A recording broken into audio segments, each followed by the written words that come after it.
very commonly, people have issues going from the kettlebell swing to the kettlebell clean or the overhead snatch. And the reason is that people try to overhinge their clean and snatch, and they don't take enough time with the setup.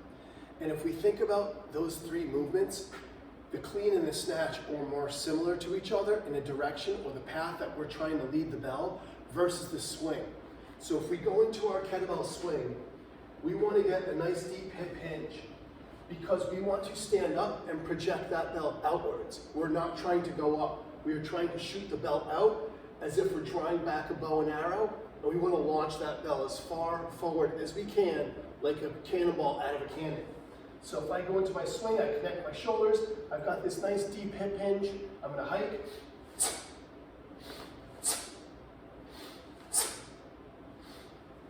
And again, I'm trying to drive that bell that way. The bell will start to elevate higher if I'm putting a lot of power behind it. My arms aren't just going to try and stop the bell and block it from coming down. It is going to want to elevate up as it comes out because it's following this long arc or path on the way up. The problem is people get so comfortable with their kettlebell swing, they try to swing their clean. And what happens is one of two things. The first is the bell comes out and they slam their bicep trying to reel it back in. The second is they're over gripping the bell. Maybe they do keep a good path, but that bell flops because they've got too tight of a grip. So taking a step back in our swing and our clean and our snatch, that bell is going to stay in the hook of our grip. We're not death gripping that bell. We're not trying to squeeze water out of stone. We want to have the bell sit in the fingers in this nice hook. And that's all we need for our swings, our cleans, and our snatches. Now, when we get into the clean and the snatch, the big difference is the path. Where do we want that bell to go? Which is up. The clean, I want to get the bell into the rack position. In the snatch, I want to project that bell overhead. So we need to set up squattier. When we look at our clean, there's two things that happen. We set up in the squattier snatch and we're accelerating to the top. If we look at the swing being explosive, the clean is more of an acceleration. I learned this from a great coach, Jody Beasley. And we want to pull earlier, taking another step back. When we swing, we hike, we stand up, and it's the connection of our inner thigh and our forearms that projects that bell out. There's a force reaction there. In the clean, when we hike back, as we stand up and accelerate, we want to already begin pulling the bell. So now my elbow is going back, I like to say back to 9 o'clock, and as I extend and lock out at the top, I need to drop my elbow to 6 o'clock.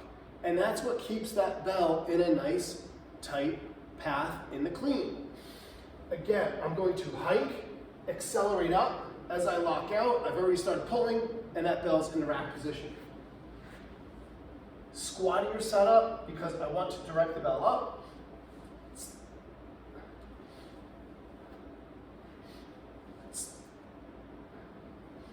And if I want to do repetitive cleans, it's the same thing. When I bring the bell down, rather than bringing it behind me, I want to aim it towards the back of my heels. And that's going to reinforce a squattier hinge pattern where I push through my whole foot to bring that bell up to the top.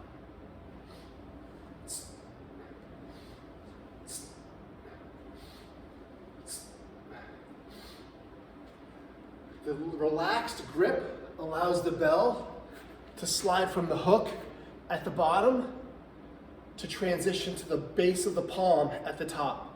And it's that interplay that we can get that bell to travel within the hand as we go into our clean.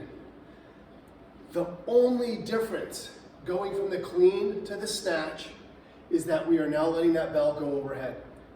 And how we do that in differentiation from the clean is we hike, we accelerate up, and we keep the elbow close. The bell is going to stay closer than the swing, which is out here, not as tight as the clean because I'm not trying to pull my elbow back to 9 o'clock, but as that bell starts to pass the 90-degree mark of my elbow, and my arm starts coming up, and a great cue is to look at the wristwatch. Now it's going to pull the elbow out, away from the torso, and we have to finish by punching to the top. So again, I'm going to hike, push through the floor, accelerate up. I've started pulling. I'm locked out, fully extended. The weight of the bell is forcing my arm to come forward. I'm not letting it pull my arm out. It's bringing my arm up, and I'm going to punch and finish to the top.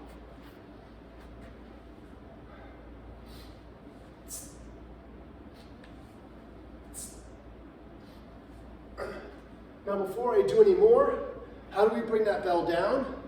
If we're at the top, the bell's sitting in the palm of the hand, the base of the palm. I want to skip my calluses and skip that part of the joint between the fingers and the hand and jump to get from the base of the palm to the fingers back to my hook grip, and my elbow initiates that movement. I pull my elbow down, I go from the base of the palm, so I'm beating the gravity of the bell to the floor by dropping down, and I'm guiding that bell back close, and I'm doing the same thing on the way back up, letting the bell transition. Once it gets to that T-Rex swing position, that half snatch, now once it's here, it's in the hook grip, and I'm trying to punch to the top to get that bell to transition smoothly from the hook grip to the base of the palm.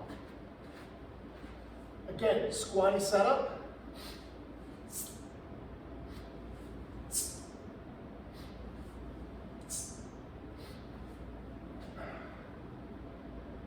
So if you want to learn how to snatch, you need to first learn how to clean. If you want to learn how to clean a kettlebell, you need to master the two-arm swing. If there are inefficiencies or technicalities within your swing that aren't up to par, the next two levels of hardstyle kettlebell training are not going to work out in your favor, and you're going to be frustrated by the amount of time it takes to get there. Also, you do want to be able to one-arm swing before you're going into cleans and snatches. Prerequisites we have here at Elevate Strength and Performance that we make sure people own before they move to the next level. So the main takeaway, and the main thing I wanted to go over today is that when we swing, we're in a deep hip hinge to hike and project that bell that way. When we clean, we're getting into a squattier stance, accelerating and pulling to the top to get that controlled arc on the bell. And then when we're snatching, we want to do the same squatty stance setup, accelerate to the top, instead of pulling the elbow back, let the weight of the bell and that energy start to bring the arm forward, and once we feel that the elbow is disconnected from the torso, we punch and finish strong to the top. I hope that helps clean up a little bit of the basic understanding of the swing, clean, and snatch, and how they're a little bit different within each movement, while maintaining a similar grip position throughout.